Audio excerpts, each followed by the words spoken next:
শুভ সকাল তোমাদেরকে। তো বন্ধুরা, তোমরা কেমন আছো? আমরা ভালো আছি। তো দেখো, আমার সকালে ঝাড়ফাড় দেওয়া হয়ে গেছে, আর দুজন তো বিছানায় জেগে আছে, ছেলেরা। তো আমি এখন উঠানে লেপবো, দুয়ারে জল দেওয়া বলি এটাকে। বালতিতে জল নিয়ে নিয়েছি আর লেবা পোছা শুরু করে দিয়েছি।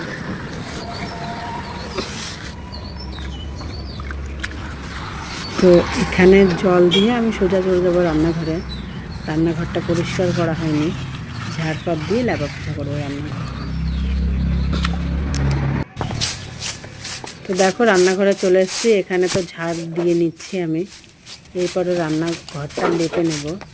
তো বন্ধুরা, আমি সকালবেলা থেকে যতটা কাজ করি ততটাই তোমাদের দেখাই, তার বেশি কিন্তু অন্য কারো কাজ দেখাই না। আর আমি সকালবেলা থেকে 12টা অবধি কী করি সেটাই তোমাদের সঙ্গে শেয়ার করে থাকি। একদিন বিকালে দিই ভিডিও, সেটা আমার দুপুরকার টাইমটা। আর বাচ্চা নিয়ে তো সকালকার কাজ সারতে সারতে আমার 12টাই বেজে যায়। তারপরে স্নান করি, ওকেও, ছেলেকেও, ছোটো ছেলেকেও তারপরেই স্নান করিয়ে থাকি। 12টা বেজে যায় ওকে স্নান করাতে করাতে। তো দেখো, এখানে আমি লেপা পোছা করে নিচ্ছি।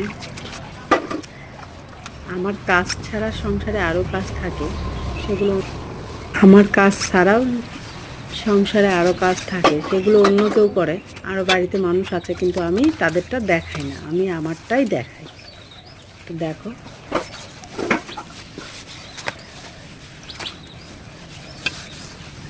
লেপা পোছা তো চলছে আমার।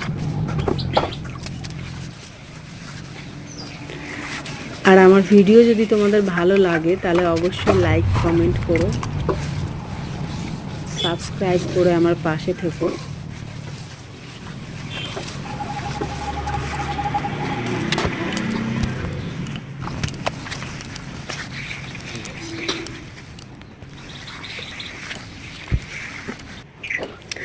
তো আমার ছেলে তখন ঘুমিয়েছে, তখন প্রায় বাজছিল 10টা।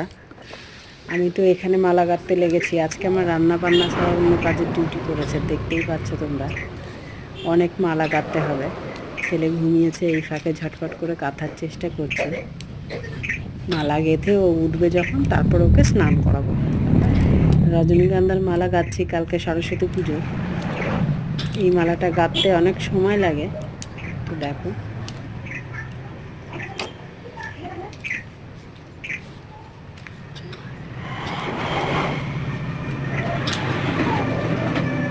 মালা গাঁথতে গাঁথতেই বোধহয় ছেলে আমার উঠে যাবে।